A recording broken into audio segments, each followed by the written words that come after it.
folks, welcome home. A new product for us here at Shakers and on the lovely Tell Me a Story product line.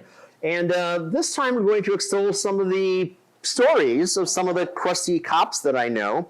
And these are all former detectives in the city of Milwaukee, and they've got lush stories. And I must warn everyone here that the content is going to be not for sensitive ears. And if you have any number of the societal issues taking place right now that you are in favor of cancel cultures, this probably is not the programming for you.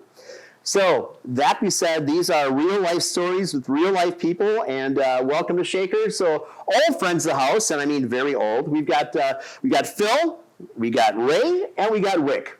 So here we are. Let's see what happens. And to those of you at home, cheers. Cheers. Oh yeah. All right, so we're just talking about the killer bots now in San Francisco. Obviously, it's a brave new world in many ways, and to assign a robot the opportunity to go in and just it's not even immolate, but to do what? Destroy people, right? So how do we get to that point in our society, and how does this interact with what you guys have done in the last 30 years? I don't expect to spend a lot of time on this, but it's a new world. Well, like we were talking about prior to starting all this, I can envision like a bomb bot or something. Big shield goes in.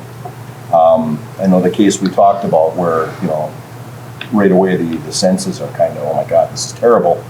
And it probably is in a lot of ways, but I still remember the Dallas incident where you got a guy who's literally executing cops, about one every 3 minutes. They finally get him in a position, but they can't get at him, and they know they're going to take horrendous losses. So they basically took a bomb robot, and they took it in and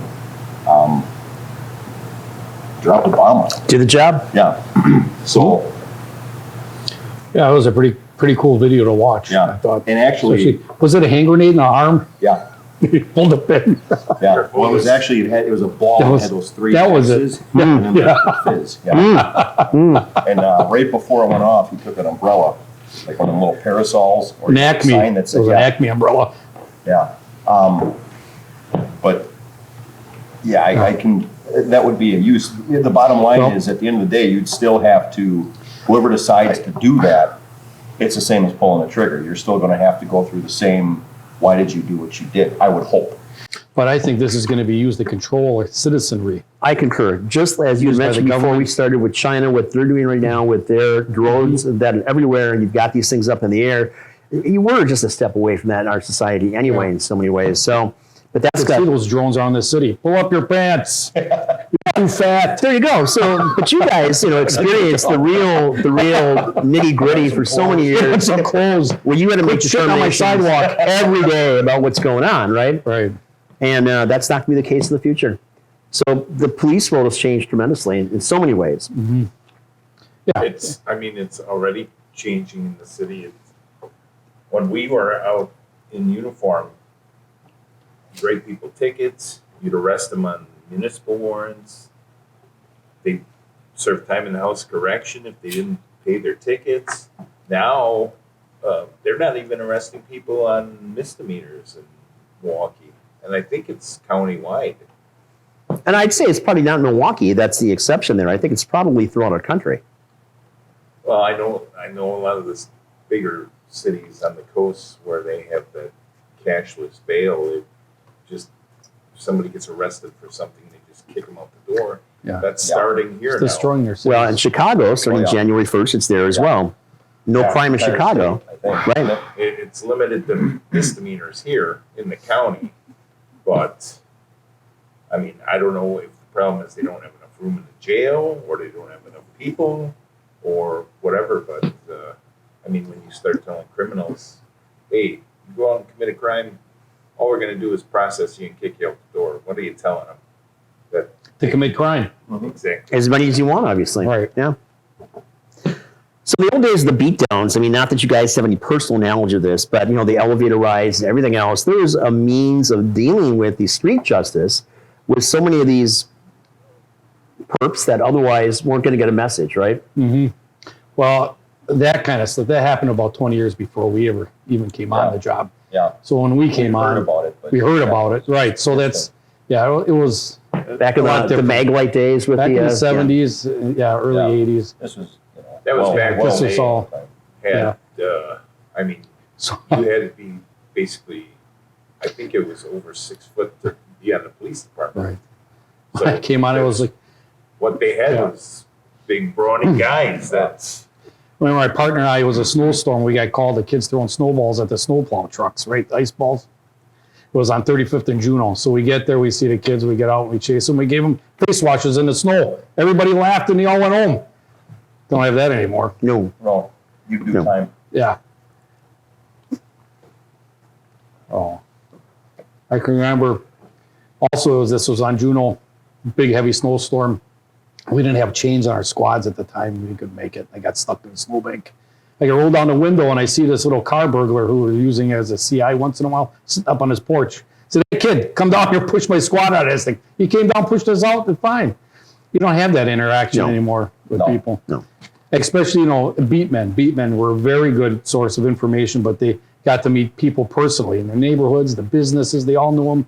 That's the thing that's gone too, and that's a lost art form. Learning how to talk to people, learning how to develop information from people.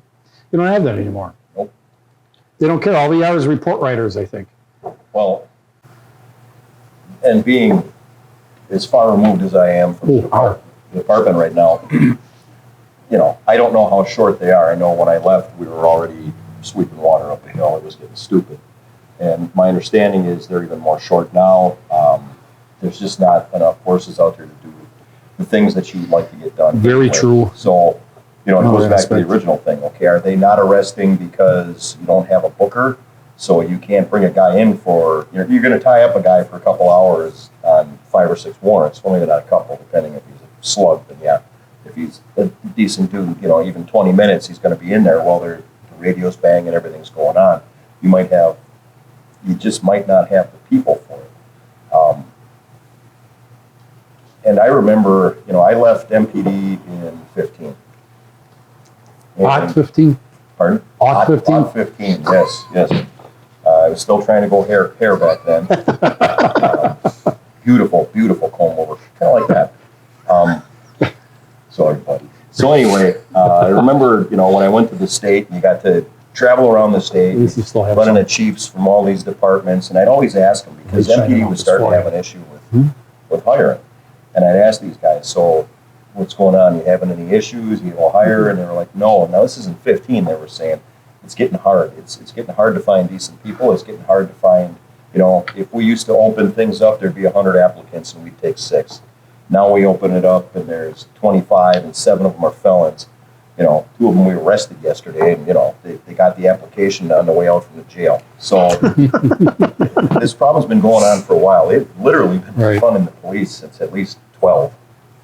So Right. Part of the we're issue- just now it's coming to a head. part of the issue too is, I worked security at some of the places around town, and we've had to call the police for minor stuff, but you talk to the guys, and it's like back when we were in uniform, you'd see somebody didn't look quite right. You go stop, talk to him, find out what he's doing. Is he doing something wrong? Yeah. Is he not? Does he belong in the area? Yeah. Yeah. Does he have warrants? It's 3 in the morning. Whatever. What are you doing here? You Can't do that anymore. If he's not doing anything, okay, fine. Get back in your car, drive away.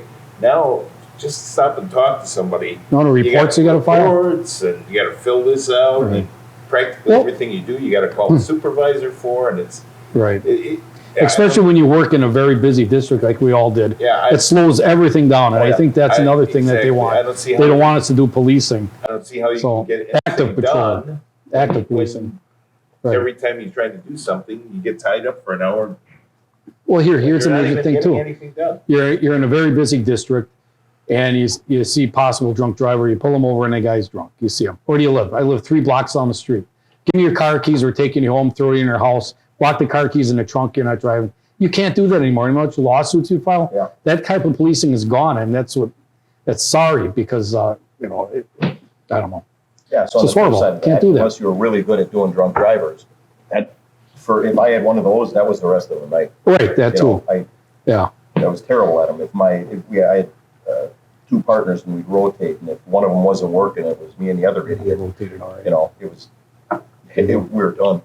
You know, That plus it seemed Right. like I mean, if there was an accident involved, that's a totally different story. Oh, yeah. The guy, hardworking guy, coming home from work, had a couple.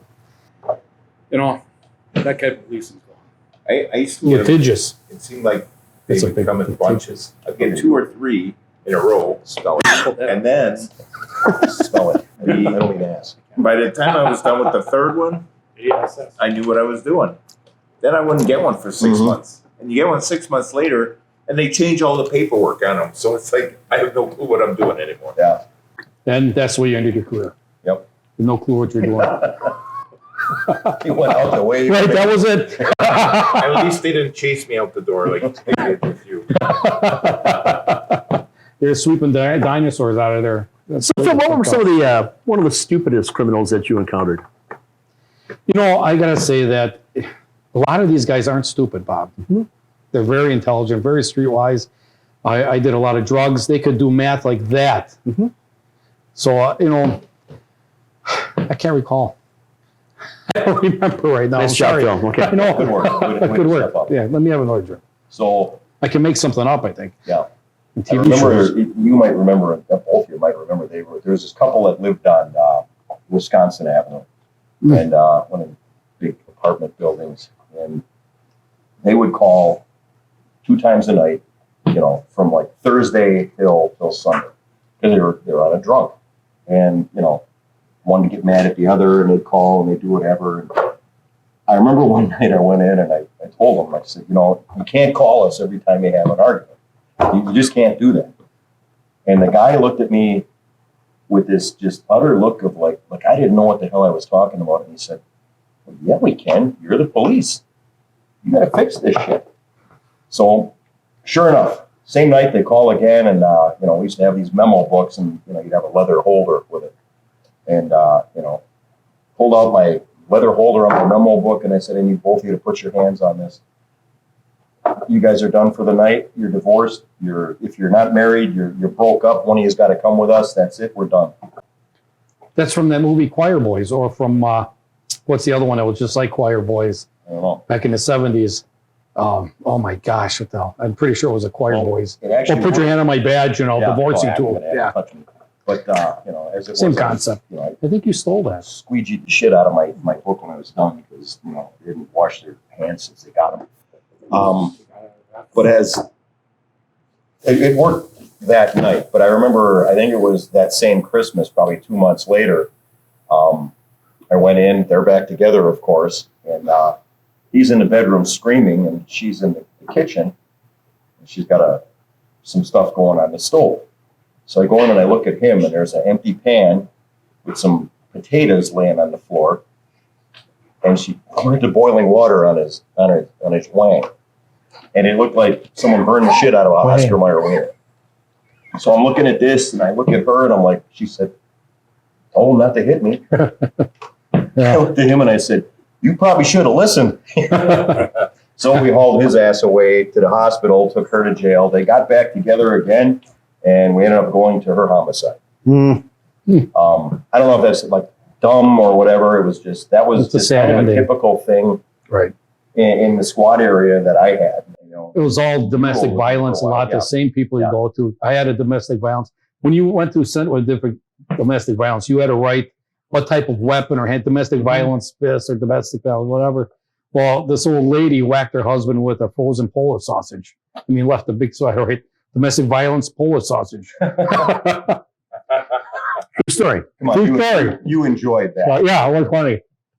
There's another time I think And they're usually so small. that's a myth. You know that. So there was another time where we went to go back up 2 other officers, and we get there, and I forgot what the call was, but I'm walking up the stairs at a second or third story house, and I see an officer that's sitting at this table running out of the bathroom, running down the stairs past me, and going in his car. And I go upstairs. I'm like, "Where the hell are you going?" I walk upstairs, old lady. She goes, "Can you smell that? That guy that officer took a shit in my bathroom." It stunk up that whole house.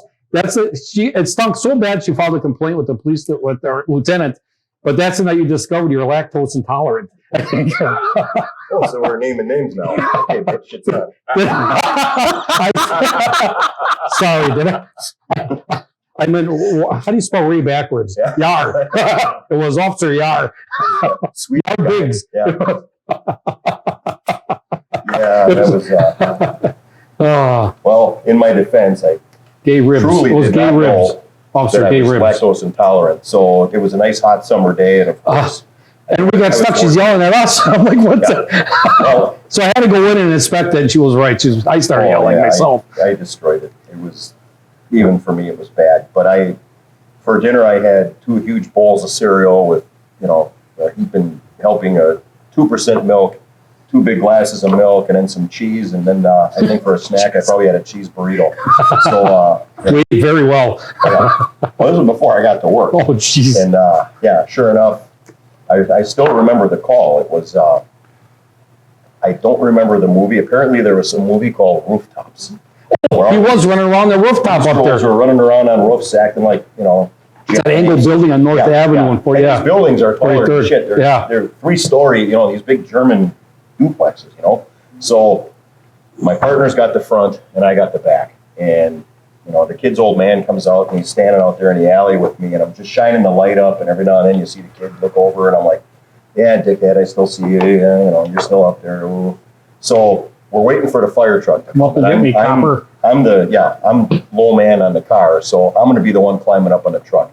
And in my mind, I'm thinking, if I wanted to be a goddamn fire fairy, I would have been a fire Right, fairy. yeah. But my crippling fear of heights kind of kept me from doing that. So here I sit, and the more I'm thinking about it, all of a sudden my guts start Churning. doing that dance. Yeah. So pretty soon, Yeah, I'm doing the Tennessee 2-step to the point where the old man says, "You got to go to the bathroom?" I said, "Yeah." He said, "Well, just I'll hold your light. Just go by the garage over there." I said, "This ain't one of those." "Oh, no, just run upstairs, and just knock on the door, and my wife Shantae or whatever her name is, she'll open the door and let you in, and just go to the bathroom." And things went horribly downhill from there because I give him my, at the time, really expensive light, and I try to walk with some dignity, through the little gangway there, and I got about halfway and realized, the dignity goes out the window here. So now I do a sprint up the steps. It's 200 degrees. I beat on the door, and she opens the door, and I'm like, "Where's your shitter?" She's like, "It's over here, but Junebug's in there." And I'm like, "Junebug's got to go." So I booted the door because he had that little cheap lock on it. The door goes flying, and I grabbed Junebug by the collar because he's in there squeezing whiteheads. It's like, you can do that in your own room. So I threw him out, and I did what I had to do, and it was just a bad day. He had a lot of flavor to the story, didn't he? Yeah. What I like about what you guys do is that, I've long maintained that much of what your job has entailed has been social workers and garbage collectors because you deal with a certain part of society that really is, the miscreants. Let's be polite and say it that way.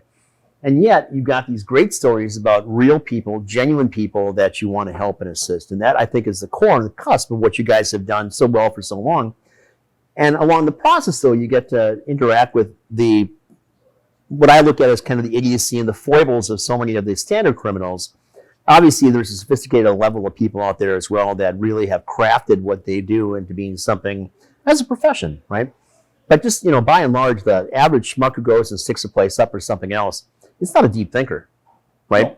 And the same thing, that person that's in that DV, and I think DVs are one of the domestic violence, one of the worst things you could probably encounter as a copper because you don't know exactly what you're walking into and the emotions are charged. There's all this other kind of thing going on. And yet you got to find a way to be as neutral as possible and to analyze the situation and to do the right thing. That's not easy, by the way.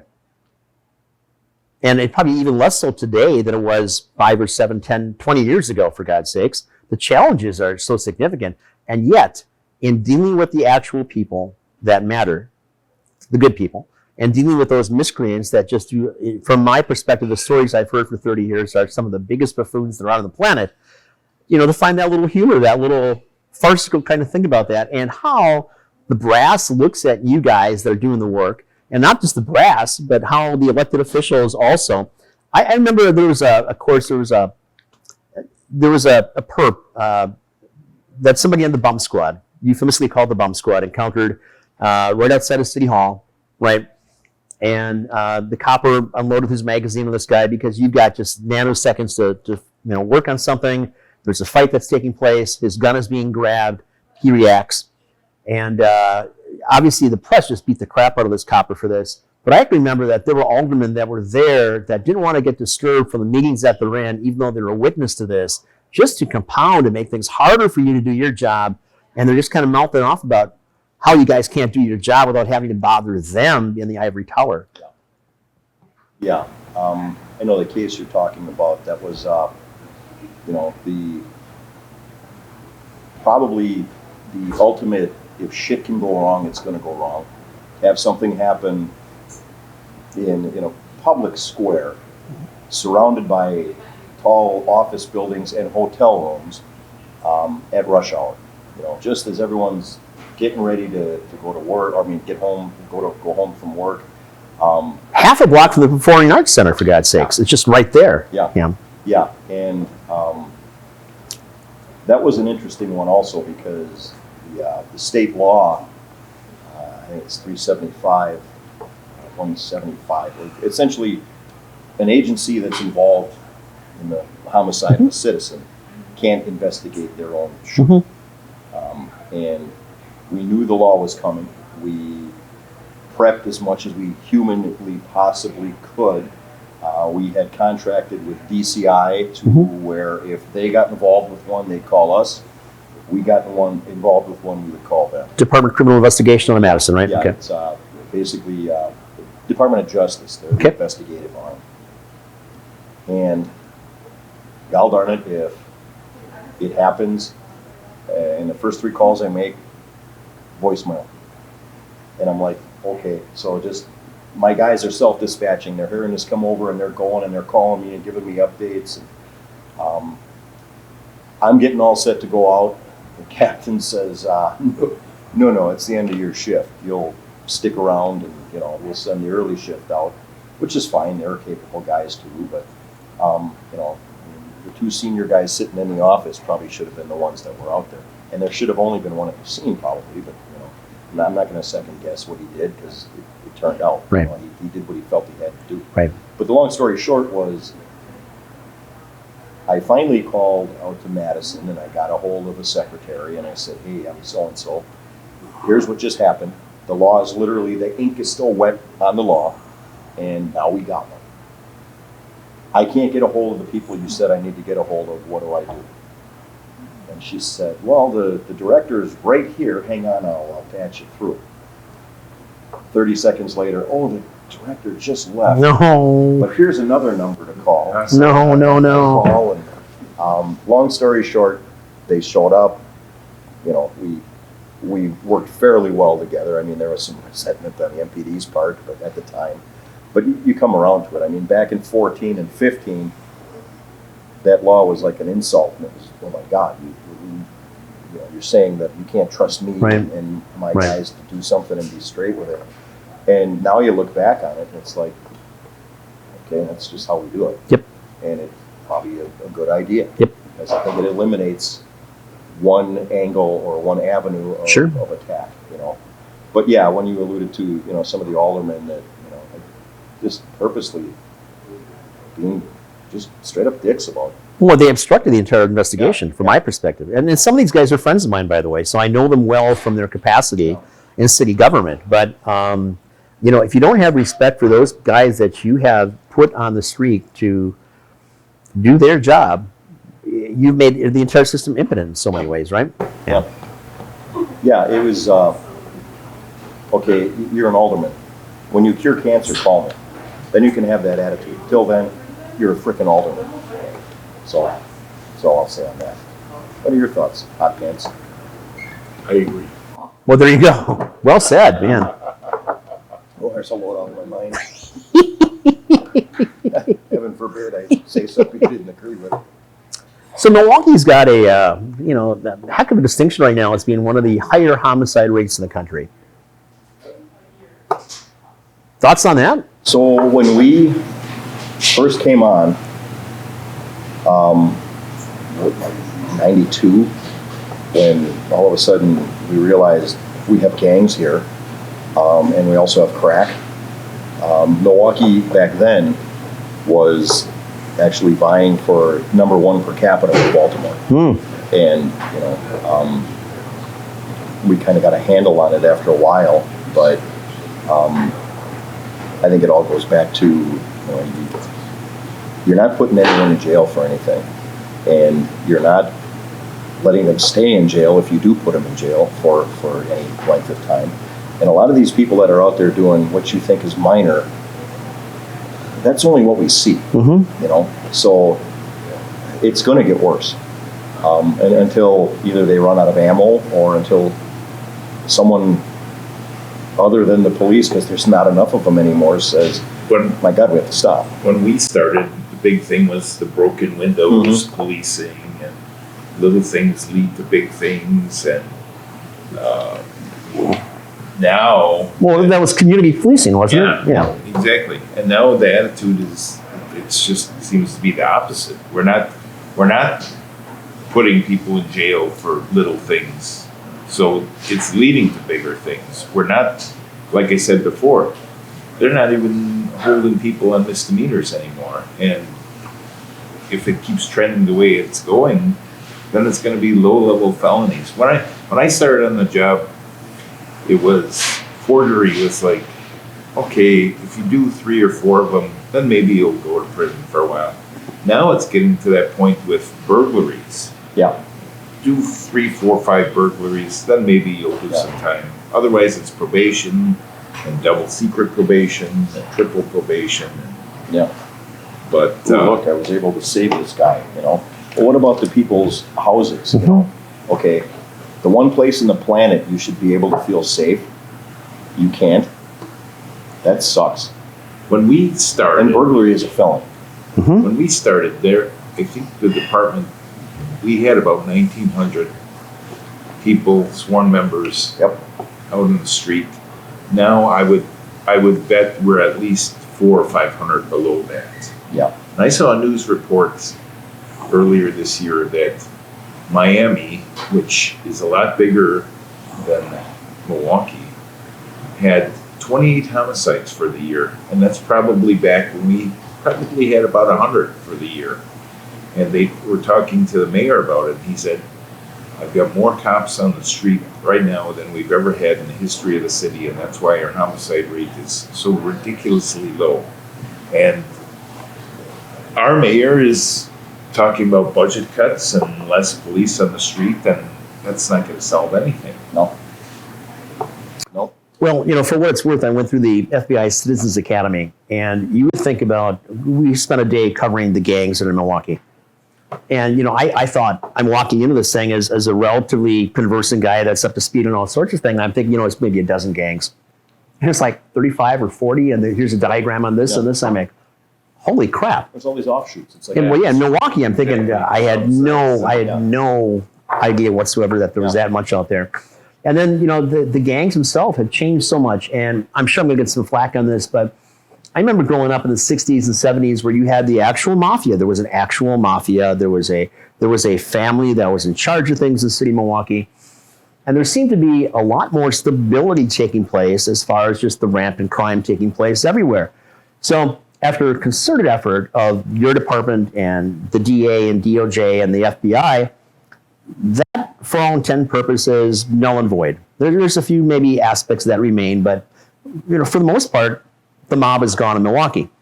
But you now have all these other gangs that have come up, whether it's the Dominicans, the Jamaicans, whether it's the Salvadorians, whatever, people that you wouldn't anticipate in Milwaukee, and they have no compunction whatsoever just to walk up to you, walking down the street, and popping you in the head, including outside a police district. It doesn't matter. Our society has lost so much respect for each other as human beings. I can't imagine how you guys can do your job on a regular basis. Well, I don't anymore. And that's, Kudos. you just get to a point where it's Overwhelming. It's got to be. you know. Yeah. And you bring up a great point as far as, okay, they did a pretty good job of getting rid of the major portions of organized crime, per se, mafia, here in Milwaukee. But the problem is you can't take a victory lap. Nature abhors a vacuum. It's a vacuum, right? Yeah. Someone's going to fill it, and it's always going to be someone who's a little more violent, a little more whatever. It just keeps escalating into more stupid. And you know, there was I still remember we were in uniform at 3, and what the heck happened?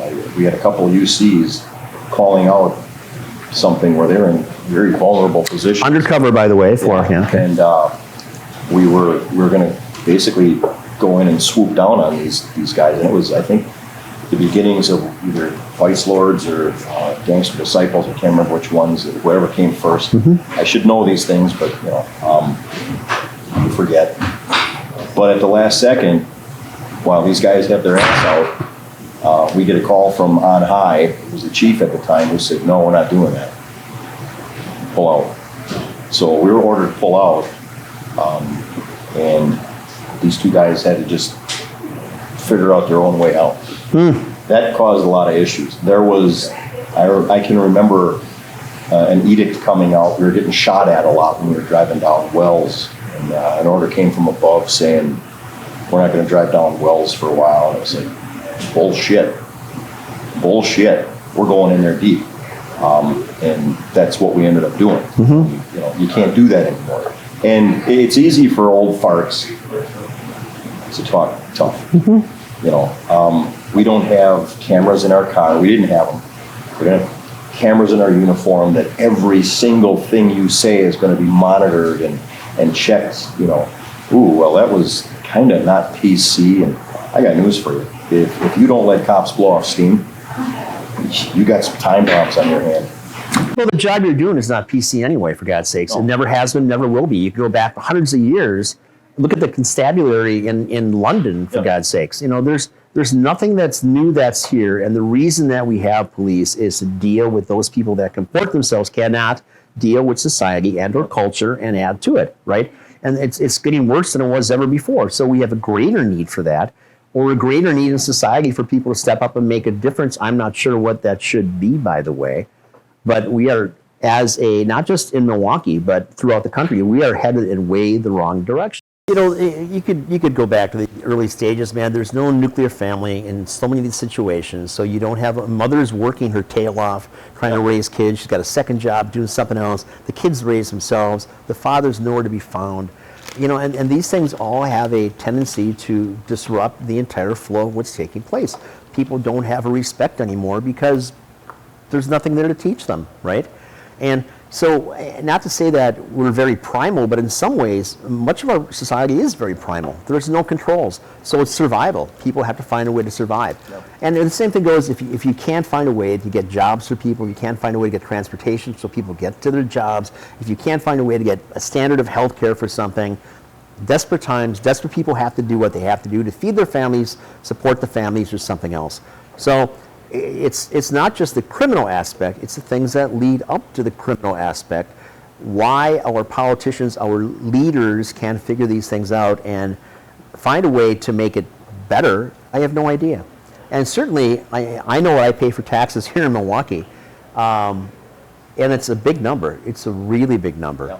Why that those resources can't be used in a better way boggles my mind. And in some ways, maybe it's a lack of oversight. We've got this silly little streetcar parading around. I know it's a whole different monetary fund, but still, we're not doing things to enhance the life of the average citizen in the city of Milwaukee. So, you know, those of you that work in policing have a bigger job to do. And, you know, you've got to have the ability to let off some steam from time to time and kick off, and because you are human. You're not these robots that are going to be in San Francisco to bring this together. Yeah. You know, there are people that have their own families. They've got their own criteria, and they're trying to do the best they can for society. And you make them impotent as well. What do you expect is going to happen? Yep. You know, it's just going to get worse. It's not going to get better. It's like, you know, having that tumor in your head, and you decide not to have it taken care of. Well, it's not going to go away by itself, right? They seldom heal on their own. Well, yeah, seldom. Yeah. No, it's. I don't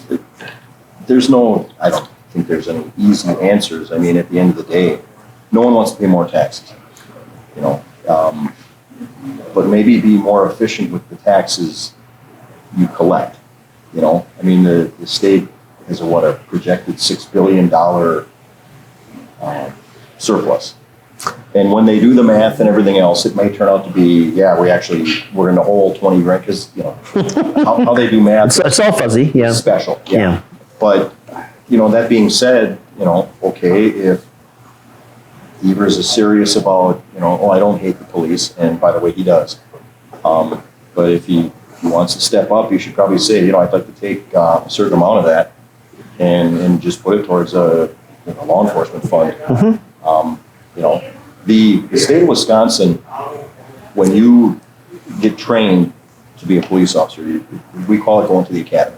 And it doesn't matter if you go to Milwaukee's academy, if you go to WCTC, which is a great program. If you go to Fox Valley, same thing. The curriculum is almost identical. It has to be, because the state has a law enforcement standards board that basically says they will know these things. We all shoot the same as far as how we qualify. Even old retired farts that want to carry off duty. And we have to do the same thing as everyone else, and you already have something in place. There are other states that you want to go to the academy, you go to the state academy, and then you get hired wherever, there's stuff you can do, but as far as, if your neighborhood's a hellhole, okay, yeah, great, I come home from work, I don't know where my kids are because I couldn't get a sitter, that's no way to live, I remember, Phil had a great point. You'd arrest a kid that was on the corner dealing dope, and treat them as though they're stupid at your own peril. And these kids are sharp. They're sharp as hell. I remember telling a kid once, I said, I'm thinking of going to you for my taxes, because you were able to tell me, how much you had, who owes you what, all this stuff. It was the neatest thing. I'm taking notes. You're that sharp. Why are you doing this? And he said, because I'm going to McDonald's, I can make, at the time, $5 an hour. I can get the piss kicked out of me every time I come home wearing my uniform. I can get made fun of at school, and, no girls like me, no money in my pocket, I got nothing. Or I can go out and do this, and I'm somebody, and I'm making money. I get it. What do you say to that? I get it, yeah.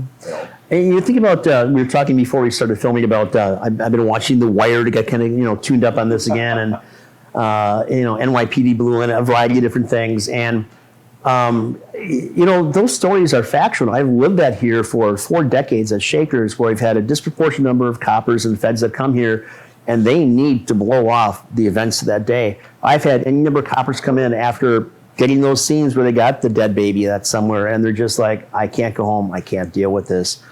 I got to drink for a while. Man, I understand that. As limited as I can understand finding that dead baby somewhere, it's been blown to shit. I understand the need to decompress before you kind of comport yourself as a person. So I got an awful lot of friends that were special services and different military branches, and I see them from time to time when they're not engaged in something else. And it's the same thing. You can't expect people that have been highly trained to go out and to debase terrorist situations, to eliminate threats, and then to integrate them back in society and expect that everything's going to be peachy and rosy. It's not. No. When you've got someone who's trained in that capacity for years, for decades, whatever, to kill people, and now they're just citizens, it's not a switch you can turn on and off. No. And there's a process that goes along with that. And I think we need to be able to understand and empathize much better what takes place with our military and our police force, because there's so much contempt and disdain for cops today and for military. And I just don't understand that. They're doing a job. They're doing a job that we don't want to do. That's why they're doing it. Yeah. Yeah, it's a great point. I know I worked with a guy who, he's been in 4 or 5 wars. A bunch of our co-workers got deployed 2 or 3 times. And, it was interesting because one of them was deployed twice, and when his unit got deployed again, he was beside himself. Thanks, because he said, I'm letting down my unit. How do you get that out of a guy's head? It's not an overnight thing. No. Some people, they can come home, boom, the switch goes off, they're fine. Maybe maybe later it comes back on, I don't know. But yeah, there's, and when we first came on too, there was kind of a, for police anyway, you don't talk to a shrink. You don't do that. Because if I find out I'm riding with him tonight and he's been talking to a shrink all day, it's going to be, You're second guessing him all day, right? yeah, okay, this guy's a candy ass. Right. And, he's probably, if that's what he did, he's probably light years ahead of me in terms of smarts, because he's probably not going to be that coiled spring who's had a bad week, and now some poor bastard that you run into gets, just gets both barrels, figuratively not. There's a few people that we've worked with that, I don't know if it was self-diagnosed or if they actually went to a doctor, but that they've had PTSD and, Yeah. There's no shame in going to a shrink, by the way. Not at all. Sit and think, I mean, you worked with these people and you shared a lot of the same experiences, and was it one certain call that they were at, or was it just a culmination of years of some of the messes that we've dealt with and seen, what caused them to get to that point? And, certainly you reflect on something like that, it's like, I guess any one of us could have it, maybe to a certain extent. Are we just kind of in? Well, I got a couple. Rick, I got a couple thoughts too, because there are bad apples in every organization, and it doesn't matter if you're a doctor. It doesn't matter what you are. There are bad people in those positions that do stupid things, bad things, really bad things, but that doesn't besmirch the entire profession of either attorneys or doctors or cops or agents or anything else. There are always going to be bad people.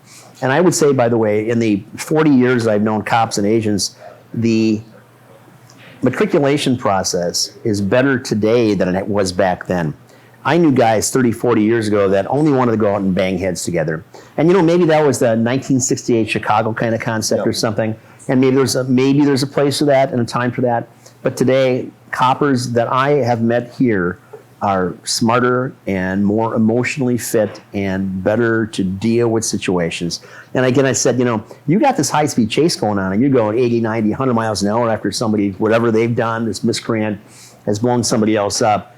Your job is to get there, but once you get there, it's not to, you got to contain that adrenaline so you're just not pummeling somebody. It's to deal with them with the best regard you possibly can. How you can do that is just beyond me. Well, I don't always agree with the ACLU, especially lately, because they're like, okay, apparently free speech is only for some people, according to the ACLU. But they came up with a study where they looked at a bunch of chases and they said, okay, physiologically, when you're in a high-speed chase like that, your adrenaline's through the roof and you don't realize it. And now you get out and now you catch this guy and you're way up here. You have to recognize that and you got to bring it down. You can't just go to town on someone. You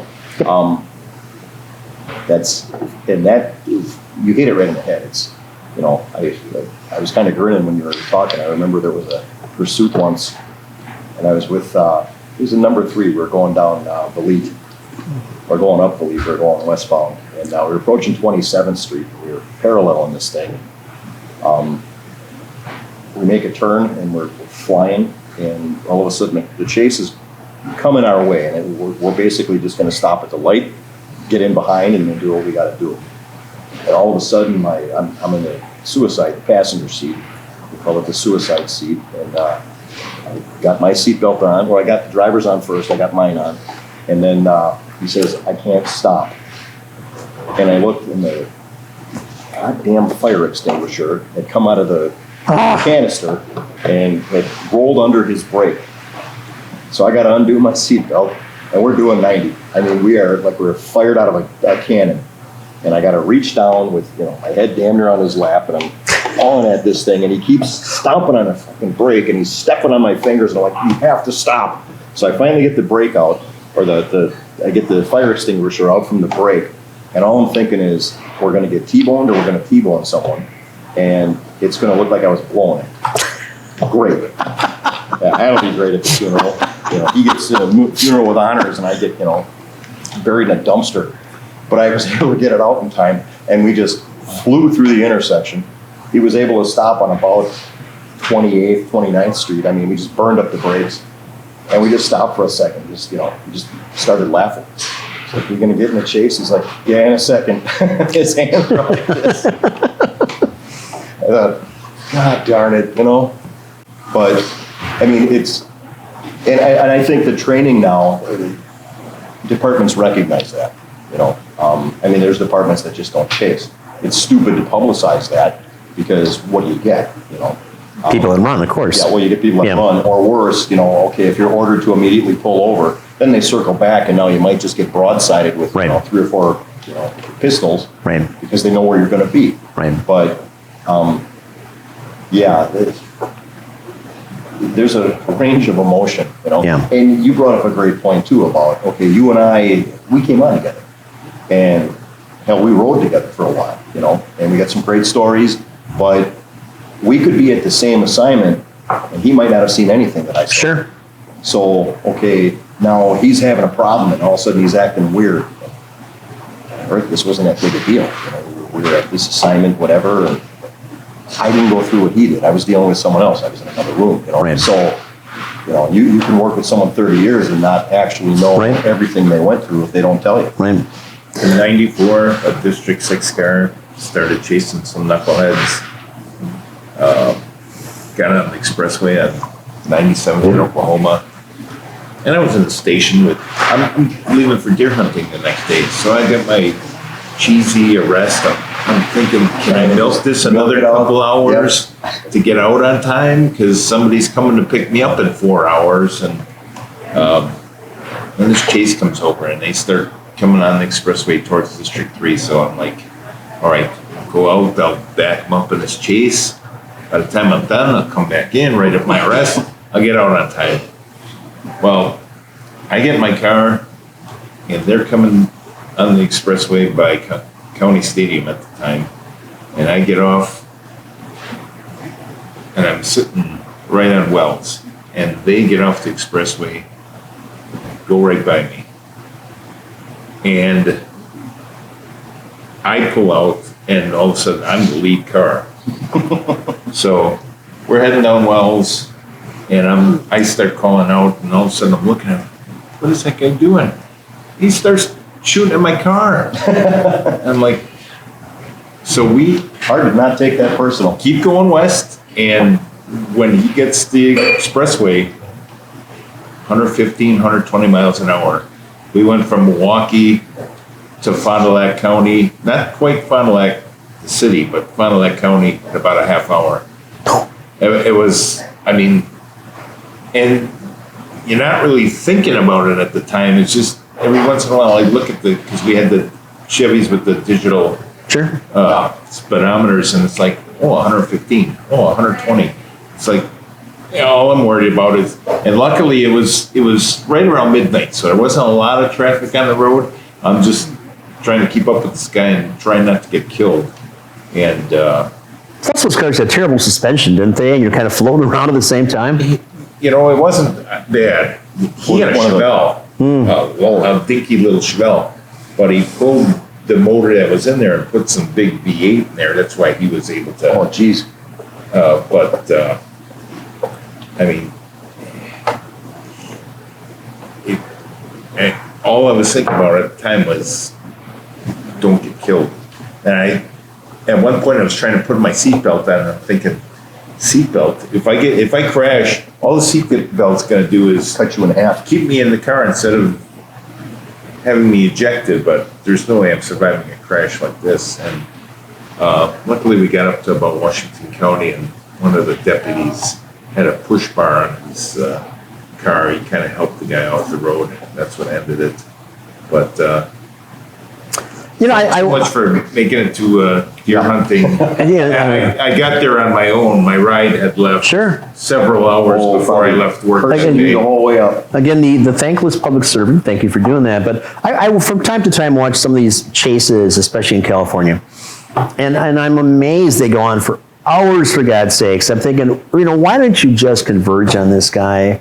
And, you can do a pit maneuver today anyway, for God's sakes. Why do you let it go? And you've got literally, I watch some of these things, you got 35 or 40 squad cars that are involved in this thing. Take them out. Well, and bear in mind, okay, you had 35, 40 squads. Who's taking calls? You know, there's that. I know when we were at MPD, they didn't train pit. And you cannot do a roadblock. That's lethal force. So, you know, we loved getting on the freeway and getting the sheriffs involved because those boys know what they're doing. Oh yeah, they can drive. Yeah. And I'll tell you another thing. Anyone doing a traffic stop on a freeway is part insane and part bravest dude I ever met. Well, the road warriors, right? That's what they call them. Yeah. I get nothing but the highest respect Yeah. for deputies and state troopers, you know, because I've done a couple of, you know, traffic stops on the freeway, and there's nothing like that car that doesn't want to get out of the right lane, and he's doing 80, and you literally feel your clothes almost get ripped off. Exactly. You know, it's like, whatever you did, we're gonna figure this out quick. I'll, you know. Did a traffic stop on the high rise, and I don't like heights. He's not at a, yeah, he all. hates heights. And I'm on the passenger side, basically next to the rail on the drop off, and it's like, yeah, I don't like this. I like stopping cars in the city, not up here on the. Yeah. I bet. So, you know, kids have to be the worst part of your job, I would think, in so many ways. Dealing with the kids that are killed, the kids that are missing, Alexis Patterson, something like that. Whatever happened with Alexis? Still looking for her, right? But Yeah. she's got to be long dead. Oh, yeah, Yeah. yeah, that's, I think most people have given up hope, you know. Everyone has their theories, but if you can't prove it, you know. Right. So there was a drug connection as well with mother's boyfriend, stepfather, something, I think, at one point, and money that he might have owed to people. And that was a theory, at least for a while. Yeah, there were several hot theories that you went on for a while, and I know I don't know about you, my involvement in that one was limited. I know, I believe, wasn't he the driver for the Ed Benny incident? Yes, Yeah, because I remember looking for him. it's a Greendale cop that got killed in the early 90s Okay. after a bank robbery, Yeah, and the stepfather of Alexis was the driver. driver of It was a bank job. And I think the only reason he wasn't in prison for that was because he rolled everybody else involved. Yeah, yeah, and his involvement was driver, not trigger puller or planner, as far as we know. But yeah, the kids are, it goes without saying. So Alexis Patterson was, if I'm not mistaken, like an 8-year-old child who was kidnapped on her way to school one day and never found again. And I can remember detectives walking in here, this has to be 25 or 30 years ago, It's a while back. and we're looking for Alexis. And at first I'm thinking, looking for Alexis? Well, you got Alexis's are everywhere, you know? But no, Alexis Patterson, okay. So a terrible situation. Anytime you involve kids, the collateral damage is significant. I remember a former chief of yours, but another young, probably 8 or 9-year-old kid was killed in Bayview, and he took this very personally, shot on a porch or something, I believe. And everyone should take this personally. And yet, the news media, and I have a love-hate thing with them and they with me, but I think that often they really obviously want to boost ratings and will look for whatever sensationalist spin they can possibly get. And if they can find a way to make a copper look bad about something, well, of course they're going to do that, for Well, God's sakes. way. It's the easy way. Because it's not a hard sell. Right. You know, I mean, everyone wants to believe it anyway. Mm-hmm. You know, you don't see us at your best times. You don't see us when your kid graduates, unless Sure. PODs or Right. Uncle Jimmy destroys the rec room or something. Then Right. when you see us, we show up. We're Right. bad news dudes. So yeah, it's really easy to sell that the police screwed it up, or that they were in on it, or whatever you want to sell. It's just the way it is. I know. Generally speaking, I know the press goes nuts with us because we're very, very stingy with info. Mm-hmm. But if it's not gonna help the investigation, any info you have out there, all you're gonna do is taint witnesses. Right. Okay, so that just builds a defense. Right. So we have to be the way we are. One of my favorite tricks was homicides. Media would show up, and one of my guys would come up, and hey, you're over by the tape, and wondering when you're going to come talk to them. And I'd say, okay, have them go stand over there. I'll be right over. I would go do whatever I had to do, and knowing my car was parked over there, and I'd jump in and tell you anything. Well, it's like the military as well. So I don't know if it was Iraq or Afghanistan or, one of the conflicts we've been in the last 25 years. But so since we've got these public information officers, it's like they have to tell you, they feel an obligation that, our next friend is going to be, we're going to take this out or take this out. How preposterous. Yeah. Why would you give up your strategy for something? It's Yeah. the same thing with you as police. Why would you give up what you're going to do next or what the objective really is? It makes Yeah. no sense whatsoever. Yeah. You want to close the investigation down. You want to close down that front that's taking place against the terrorists. Why tell the world, right? Well, and if you let us do our job, there's open record laws. And as soon as it goes to trial, you're going to know everything. Every single thing we did. It's not like it's a secret. It's just timing is key. And I'm not going to tell you, okay, we think it's a dude in the red shirt who was driving a blue Impala. Okay, great. So now he's out painting his car or trading it or getting it crushed and burning his red shirt. It's just dumb. Every now and then when you have high profile cases throughout the country, you'll see they always find some poor sap who clearly drew the short straw. He doesn't want to be in front of the cameras. He's probably never done it before. And there's a tendency, I'm probably doing it here, where you say too much, where you didn't mean to, and you start giving away the farm because you want to be helpful. It's human nature. So I kind of watch, I don't watch the news much, but when I do, and I watch some poor sap, and I'm like, he's the PIO, and he's going to punch whoever gave him this assignment. He's clearly miserable right now, and they just start hot firing questions at him. Right. And I remember one of the crusty lieutenants we worked with used to be great at it. I have nothing further. They'd throw a question. He's like, "What part of I have nothing further did you not get?" I'll say it again. I'll say it slower. What do you want? You don't necessarily have to be mean to them, but I've done press conferences where I got blowback for not so much saying things I should that gave away the case, so much as being sarcastic or I was not the guy you should put in front of the camera, Right. but they kept doing it. Right. Looks alone would tell you I was the guy you want in front of the camera. I'm a radio guy.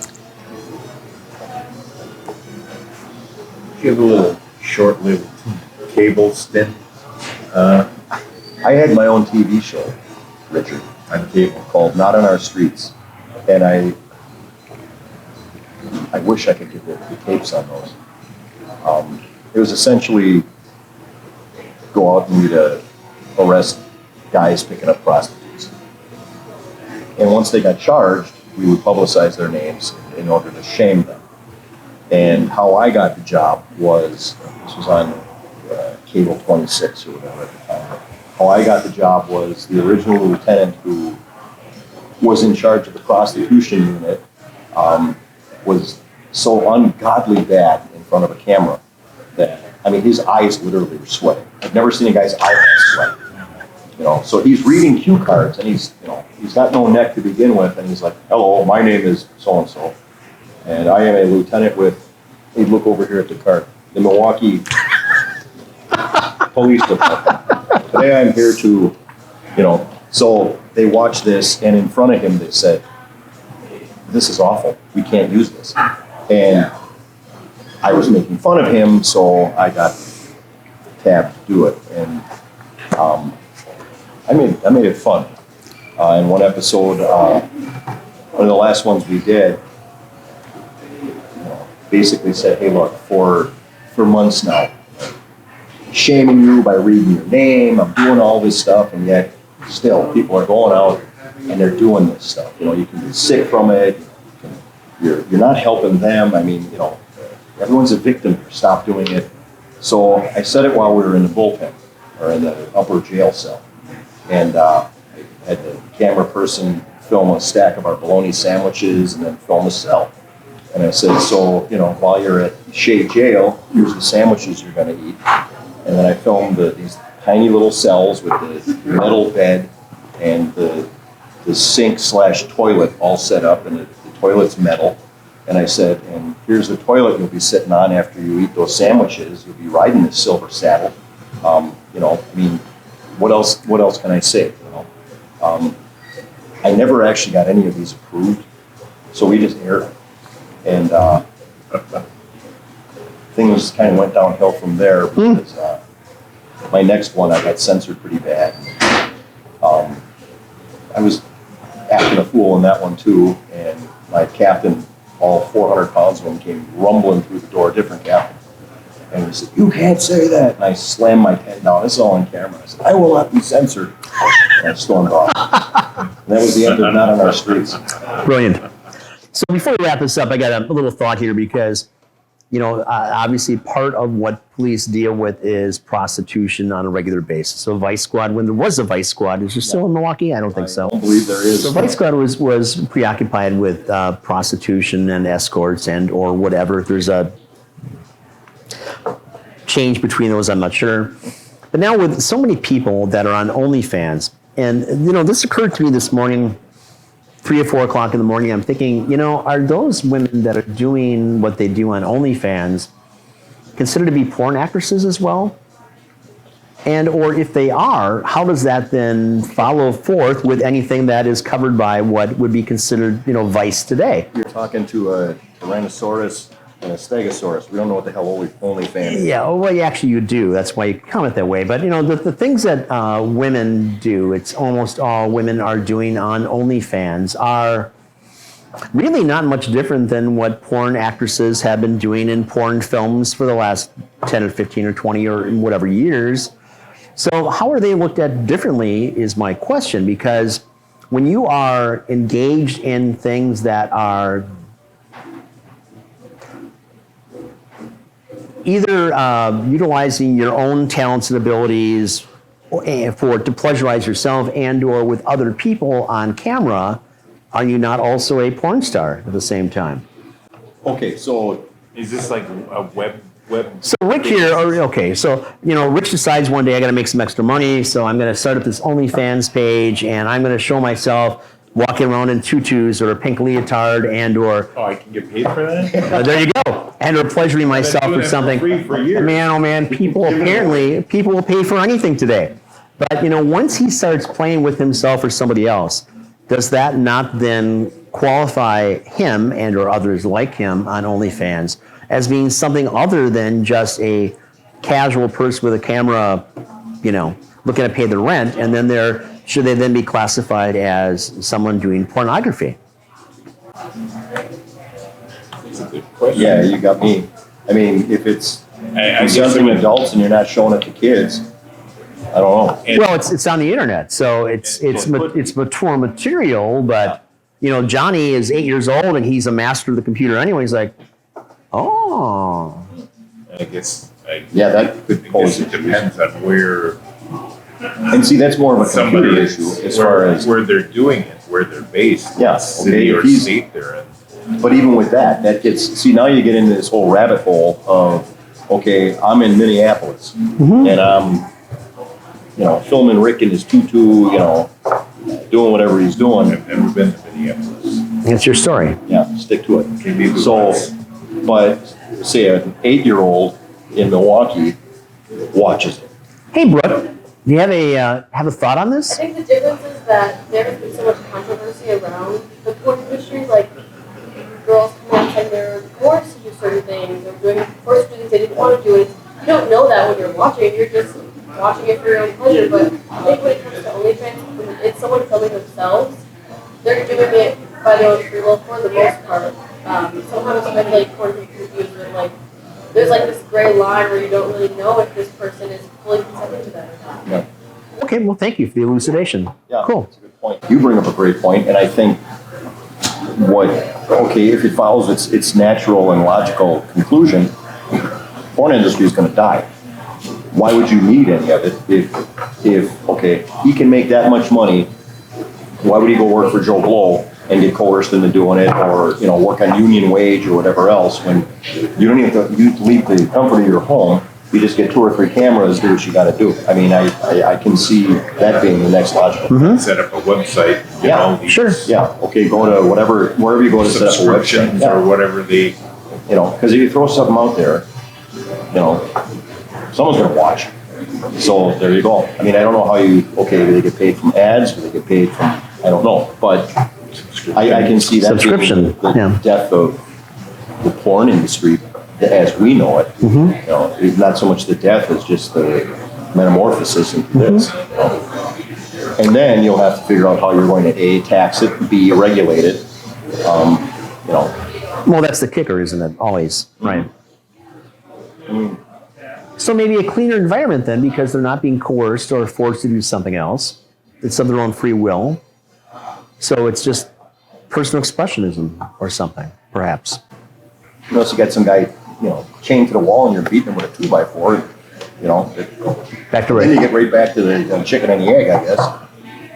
Shame Phil's gone, because I'm sure he's got input on this. But Yeah. I think we should wrap it up right about now. I think we've covered a lot of bases, and I think that mostly I appreciate every one of you out there for taking the time to watch this this little All 7 of you. train wreck that we got going on. Is it that big? I thought 3, but 7 is good. He's got an audience. I'll be calling all my relatives. So again, I apologize for any of the subject matter that might be a little bit on the outside for you, and I hope you watch this and see how this develops.